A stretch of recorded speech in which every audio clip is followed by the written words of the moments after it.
Non si arresta la crescita dei casi di febbre chikungunya nel focolaio veronese, che è uno dei due in Italia, l'altro è in Emilia. A Carpi l'ULSS 9 allora ha fotografato la situazione lanciando ancora una volta un appello alla popolazione. Un'infezione non endemica, dai sintomi generalmente non gravi, che però è in lento ma costante aumento dei casi e che necessita della collaborazione di tutti per contenerla ed evitare che si riproponga. Sono saliti a 34, altri 2 sono in fase di accertamento i casi di chikungunya nei focolai veronesi.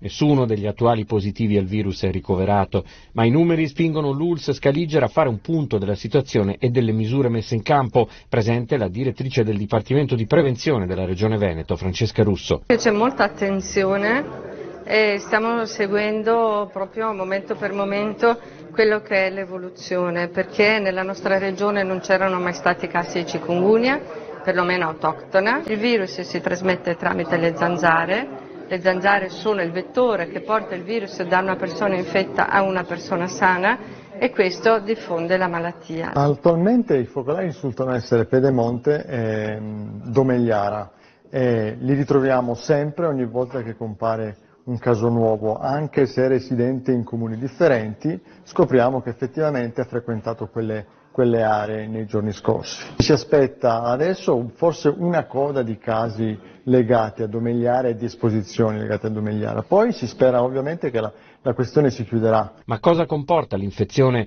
La patologia va tenuta sotto stretto controllo e non sottovalutata, soprattutto nelle persone anziane o fragili.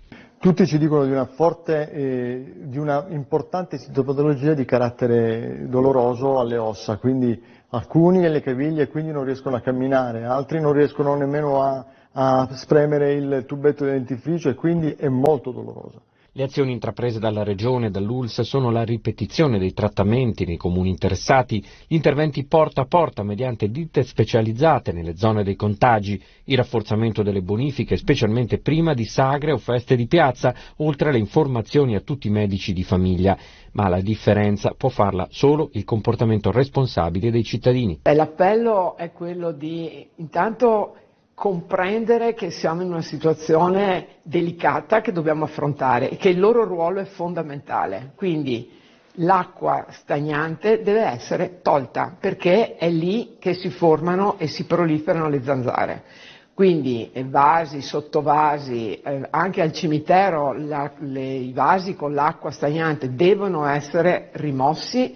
Poi è ovvio, ci vuole la protezione individuale, quindi repellenti, vestiti che coprano il proprio corpo quando si esce, le zanzariere.